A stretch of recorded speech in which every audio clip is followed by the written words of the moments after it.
Eto na si Pula mga tid, bibirahin na ngayon natin. Super stock nga pala to. Set nito is 59 chrome bore. Testing natin yung 6 speed nya. Papakita ko sa inyo. 1 2 3 4 5 6. Wala na siya indicator mga tid. Dito, birahin pa natin ang isa.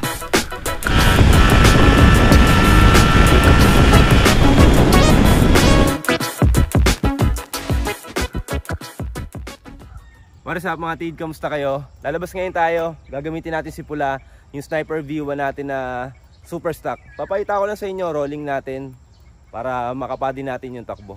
Let's go. Eto na si Pula mga tid, bibirahin na ngayon natin. Nakakabit pa rin pala yung Hylos H5 3D natin na mags. Soon available na sa market once na ma-final na yung design sa spoke. Magpapalit din pala tayo ng shock sa likod kasi meron pa tayong Tobaki Cannon Gas 360 doon. Papalitan na natin yan. Tsaka yung shock dito sa harap, yung Tobaki Hiliten. Yan, magpapalit din tayo. Tsaka yung mga lining, Kevlar. Tobaki din yung brand, papalitan natin para swabe na ulit yung biraan. Tapos ito yung upuan. Syempre shoutout kay Jeremy Tandog para sa solid na upuan na to. Talagang walang dulas mga tid, sarap na gamitin. Tara, bibirahin na ngayon natin to. Eto, gagamitin na natin. Binilang ko rin pala na side mirror to mga tid. Kasi last time ang side mirror nito nakabend. Wala tayong masyadong makita. Kaya in-orderan muna natin syempre. Mura lang yan, nasa 200 pesos lang yan. Katulad nung kay Roxy. Super stock nga pala to. Set nito is 59 chrome bore. Naka throttle body, injector, naka head MP na big valves. Yan. Testing lang natin. Tas naka ano rin pala to, naka-convert na 6 speed. 6 na yung cambio. Syempre plano natin dito straight Tobaki project na naman, na gagamitin natin sa mga endurance. Kasama nung Sniper V2 natin mga tid. Nakatangke rin pala to na 7 liters, kaya saktong sakto na talaga sa endurance. Tsaka na-testing ko na rin naman to tipid din sa gas. Hanggang ngayon meron pa rin gas galing na kami sa Manila niyan. Te-testing natin yung 6 speed nya. Papakita ko sa inyo. Kaso nga lang, hindi nakita sa indicator. Wala kasing 6 na nakalagay.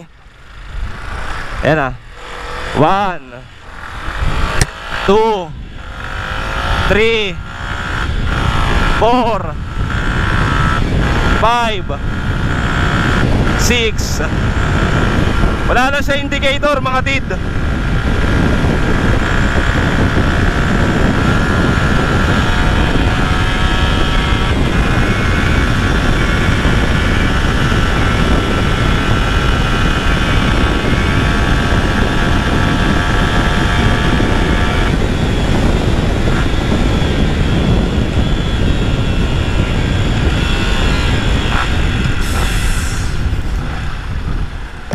Kita nyo naman yung takbo, nag 142.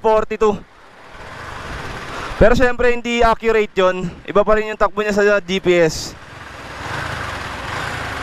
Ang sprocket nga pala nito 1448. Napakasarap gamitin.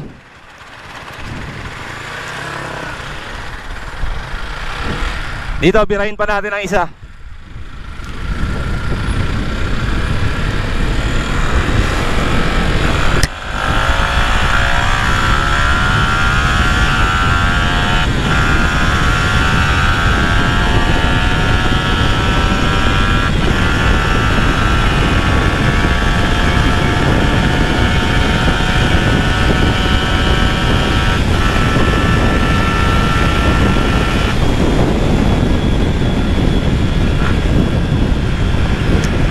Hindi nga pala to naka-ECU. Naka-stock ECU lang to na naka-remap. Hindi siya programmable. Ang nagtono pala niyan o nag-remap yan, si Shera Speedtech. Siyempre shoutout doon kay Jericho. Siya yung owner nito. Tinransfer niya na sa atin, pinagkatiwala niya. Napakaganda tumakbo. saktong sakto yung set, touring. Kaya magagamit natin sa mga endurance.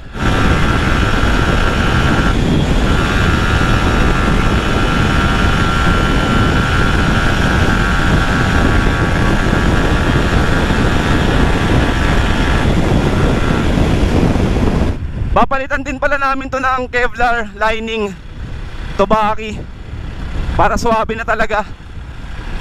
Tsaka yung CNC front shock Tobaki din yung brand. Tas meron pa tayo itong Tobaki Cannon Gas 360.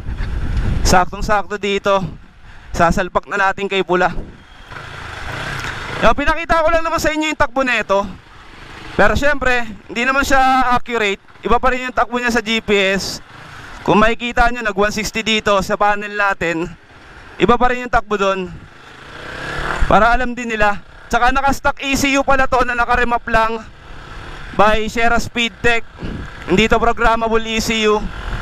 Naka JVT na chrome bore 59. Throttle body injector palit na din. Naka 6-speed conversion. Naka cams 4 S1M na 5.8 ang lift. Yun lang. Pinakita ko lang sa inyo mga tid. Isang mabilisang birahan lang. Mamaya iuwi na namin si Snipey. Nakakaila Jonel kasi yon sa Carmona. Itutulak na namin pa Santa Rosa.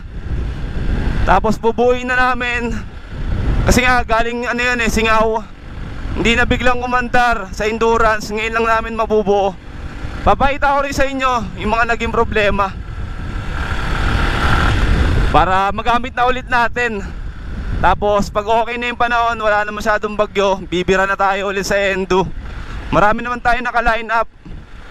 Pili na lang tayo doon mga tid. Meron tayo sa outer tour. Yan yung mga 1-2 kilometer, 1K. Tsaka yung Manila-Matnog, Manila M3. Babawi tayo sa sunod mga tid. Pero syempre salamat pa rin kay Nel.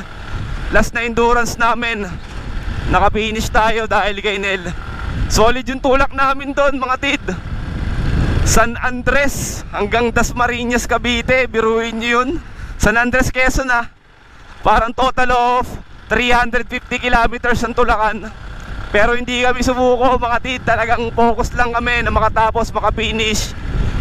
Palitan lang kami, kaya namin yun.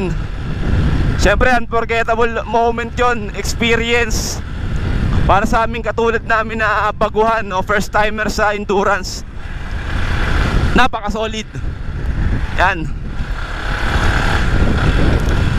Tsaka siyempre thank you din sa mga sumuporta sa atin. Kay NGK Philippines Spark Plugs, ni Terra Philippines, maraming salamat. Kay CK Moto, Hilos Racing Monkey, kay Ma'am Sha, kay Sir Jack. Maraming salamat syempre.